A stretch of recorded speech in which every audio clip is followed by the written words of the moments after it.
Mungkin setelah dari situ kan ada lagi nggak sih bisnis yang belum sempat terrealisasikan?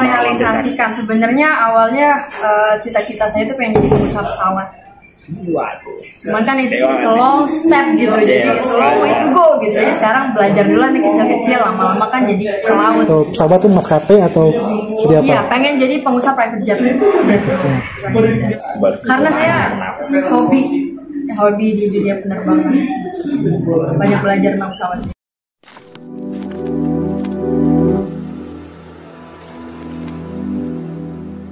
Assalamualaikum warahmatullahi wabarakatuh. Welcome back to my channel Detektif D. Ya teman-teman, kita kali ini masih ngebahas tentang Firda ya, si pewaris owner warung steak ini.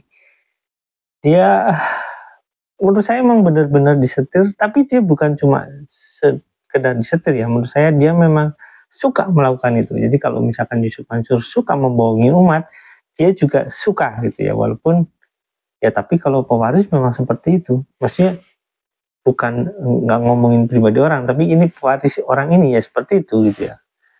Ya Firda Mansur mewarisi sifat Yusuf Mansur ya wajar, dan karena itu diajarkan.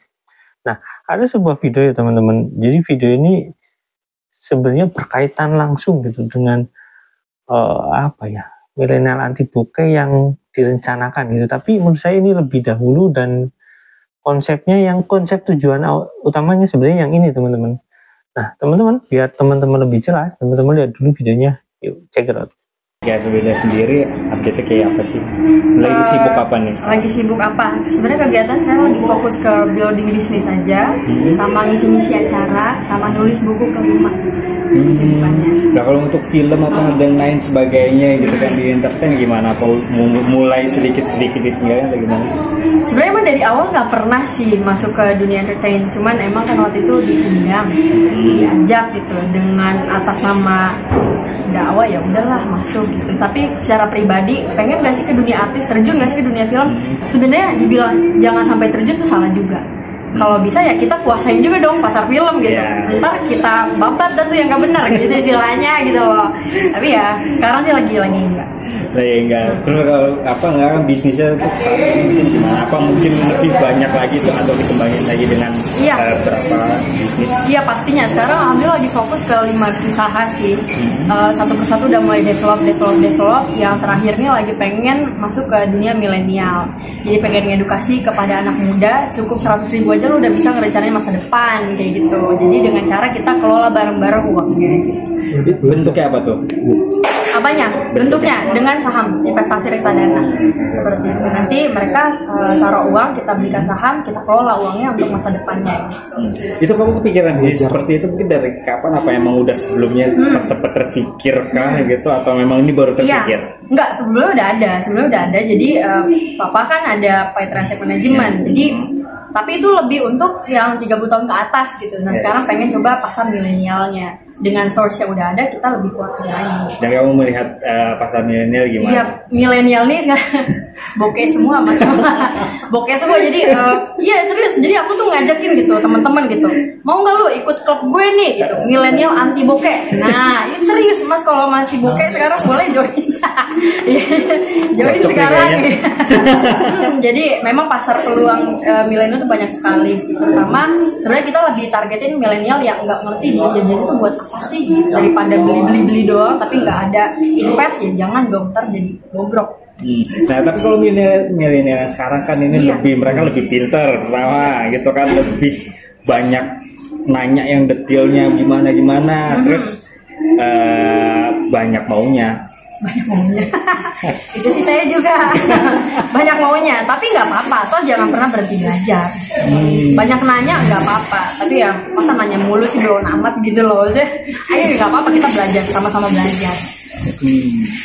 Mungkin setelah dari situ kan ada lagi nggak sih bisnis yang belum sempat terrealisasikan? Sebenarnya awalnya cita-cita saya itu pengen jadi pengusaha pesawat. Waduh. Cuman kan itu long step gitu, jadi slow way to go gitu. Jadi sekarang belajar dulu nih kecil-kecil, lama-lama kan jadi pesawat. Pesawat tuh maskapai atau seperti apa? Iya, pengen jadi pengusaha private jet. Karena saya hobi di dunia penerbangan. Banyak belajar tentang pesawat. Oke itu teman-teman sini. Nah teman-teman, di situ kan jelas ya, di situ ada obrolan yang ya menurut saya itu jelas sekali bahwasanya uang 100.000 yang menjadi syarat pendaftaran, ya menurut saya itu syarat pendaftaran itu digunakan sebagai modal yang akan dikelola bersama-sama. Saya baca catatannya di sini ya, 100.000 mempersiapkan masa depan dengan dikelola bareng-bareng duitnya. Dikelola siapa pertanyaannya? Jadi uang itu dikumpulkan oleh papanya atau siapa ya? Dikumpulkan oleh, yang jelas ya dikumpulkan oleh perwakilan mereka gitu. Dari 90.000 orang, misalkan 90.000 orang berarti 9 miliar, dikumpulkanlah uang itu, terus nanti dikelola bareng-bareng. Nah ini yang menjadi pertanyaan, bareng-bareng itu siapa bareng-barengnya? Nah terus kita juga punya catatan teman-teman. Jadi uang itu kan menjadi apa ya, persyaratan. Terus uang itu juga sebenarnya menjadi kunci. Apakah uang itu merupakan uang pribadi milik, maksudnya setelah daftar, apakah, karena ini bebas saja teman-teman daftar, apakah nanti uang itu menjadi milik beda atau siapa gitu. Tapi kalau di sini kan kuncinya kan semakin jelas ya teman-teman. Maksudnya itu dijanjikan. Jadi Wira ini seperti omongan Yusuf Mansur selalu ya menganggap dirinya gitu wali amanah gitu ya, orang-orang yang diamanahi gitu ya. Itu dijanjikan sebagai modal yang akan dikelola bareng-bareng. Sebenarnya itu kuncinya. Jadi kalau misalkan ada orang yang menganggap bahwasanya, oh ini saya merasa ditipu, ya wajar. Kenapa? Karena itu dijanjikan akan dikelola gitu ya teman-teman. Dan hasilnya ya nanti ya nggak tahu ini hasilnya jadi milik siapa gitu pertanyaannya teman-teman. Nah terus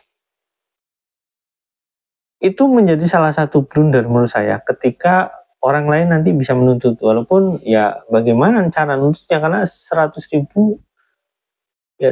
ya daftar, sekarang kita bingung gitu nuntutnya bagaimana dengan uang 100.000, kalau sendirian, kalau banyak baru mungkin bisa itu. Atau sebenarnya orang ini seharusnya, orang-orang ini yang daftar ini harus membuat petisi gitu kepada apa ya, saya bingung ya, lapornya kemana gitu, kepada siapa gitu.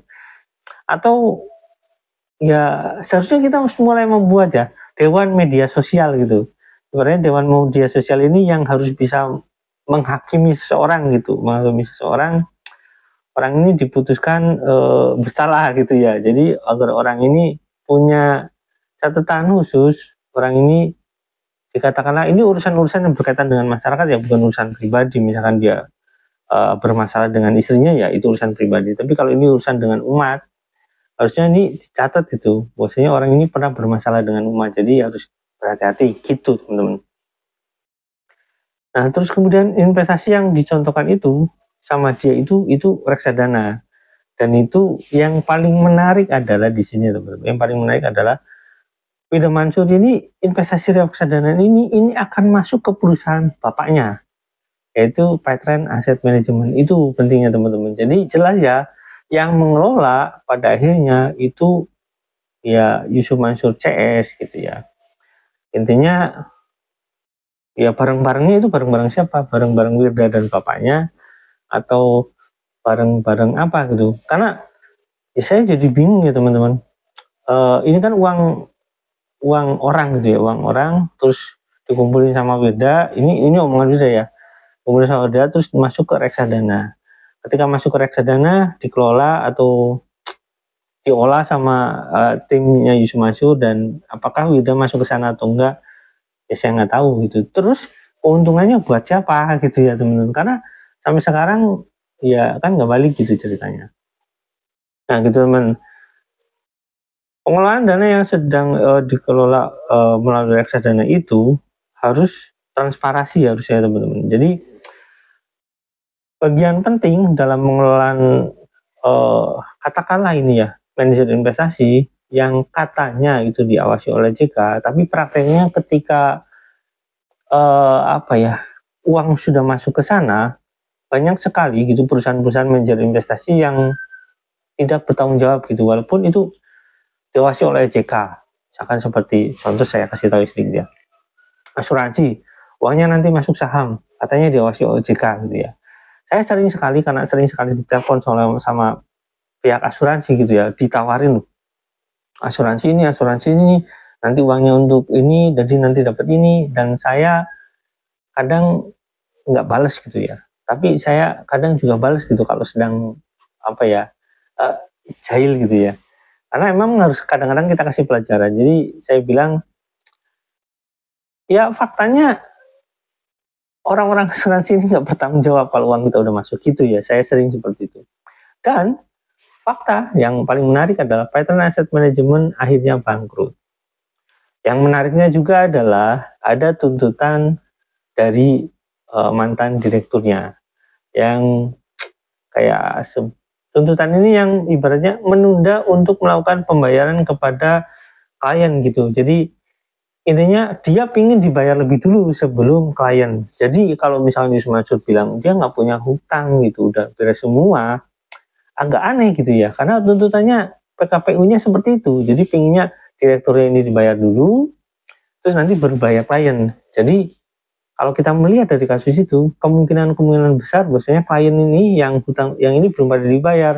Nah, apakah yang belum dibayar ini termasuk daripada para member ini? Ya saya yakin tidak ya teman-teman, karena saya meyakini bahwasanya para member ini cuma dijanjikan dengan omongan kosong gitu ya. Seperti omongan Wida Mansur yang itu, yang video itu, bahwasanya itu adalah omong kosong gitu ya. Omong kosong yang sama sekali tidak bisa bertanggungjawabkan. Terus lantas bagaimana, apakah itu pidana? Ya seharusnya demikian ya teman-teman. Tapi ya, kita tahu karena itu laporannya kan delik aduan ya teman-teman. Jadi apakah masyarakat yang cuma ketipu 100.000 tapi jumlahnya sangat banyak itu mau melaporkan atau tidak? Ya nggak tahu ya. Oleh karena itu sebabnya, yang sebab terbaiknya adalah seharusnya dihukumi sosial melalui media sosial gitu ya. Ya mudah-mudahan nanti kita bikin semacam apa ya, dewan, bukan dewan ya, hakim media sosial kayak gitu yang bisa menjatuhi sanksi sosial di media sosial. Teman-teman, sampai di sini jangan lupa like, subscribe, dan komen, jangan lupa juga share. Wassalamualaikum warahmatullahi wabarakatuh.